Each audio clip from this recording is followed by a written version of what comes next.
पुत्रदा एकादशी व्रत कथा हिंदू पंचांग के अनुसार प्रतिवर्ष पुत्रदा एकादशी व्रत पौष माह की शुक्ल पक्ष की एकादशी को मनाया जाता है। इस दिन भगवान नारायण की पूजा की जाती है। सुबह स्नान आदि से निवृत्त होकर स्वच्छ वस्त्र धारण करने के पश्चात श्री हरि का ध्यान करना चाहिए। पुत्रदा एकादशी के दिन बाल गोपाल की पूजा करनी चाहिए।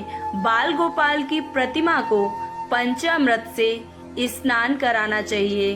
धूप दीप आदि से भगवान नारायण की पूजा अर्चना की जाती है तथा उसके बाद फल फूल नारियल पान सुपारी लौंग बेर आंवला आदि व्यक्ति की सामर्थ्य के अनुसार भगवान नारायण को अर्पित करते हैं।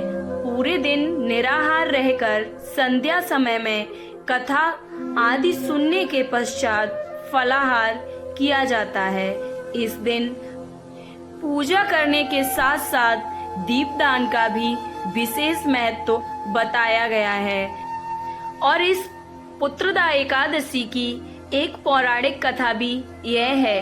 प्राचीन काल में भद्रावती पुरी नगर में राजा सुकेतुमान राज्य करते थे, परंतु कई वर्ष बीत जाने पर भी राजा को कोई भी संतान प्राप्ति नहीं हुई।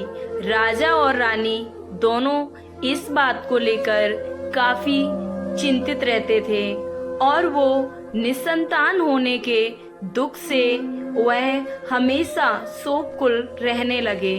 राजा के पितर भी यह सोचकर चिंताग्रस्त थे कि राजा का राजवंश आगे न जाने कैसे चलेगा, पर उन्हें तर्पण कौन करेगा और उनका पिंडदान कैसे होगा, कौन करेगा।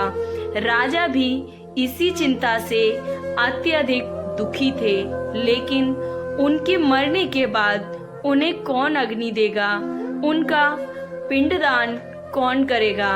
एक दिन इसी चिंता से ग्रस्त राजा सुकेतुमान अपने घोड़े पर सवार होकर वन की ओर चल दिए। वन में चलते चलते राजा अत्यंत घोर वन में चले गए और वहां जाकर उन्होंने देखा कि आसपास जंगल के सिवा और कुछ भी नहीं है। अब राजा को चलते चलते बहुत प्यास लगने लगी। वह पानी की तलाश में वन में अंदर ही इधर उधर भटकने लगे और न जाने कहां कहां पानी को तलाशने लगे। अंततः उन्हें एक सरोवर दिखाई दिया। राजा ने देखा कि सरोवर के पास ऋषियों के आश्रम भी बने हुए हैं और बहुत से ऋषि मुनि वेद पाठ कर रहे हैं। राजा अब अपने घोड़े से उतरे और उस सरोवर में पानी पीने के लिए चल दिए। पानी पीकर राजा ने अपनी प्यास बुझाकर राजा ने उन सभी मुनियों को प्रणाम किया। मुनियों ने राजा को आशीर्वाद दिया।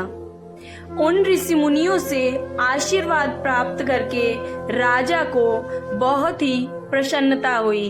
तब राजा ने उन ऋषि मुनियों को एकत्रित होने का कारण पूछा तथा मुनि ने कहा कि वह विश्वेश देव हैं और सरोवर के निकट स्नान के लिए यहाँ आए हुए हैं। इसके साथ ही ऋषियों ने बताया कि आज से 5वें दिन माघ मास का स्नान आरंभ हो जाएगा और आज पुत्रदा एकादशी है।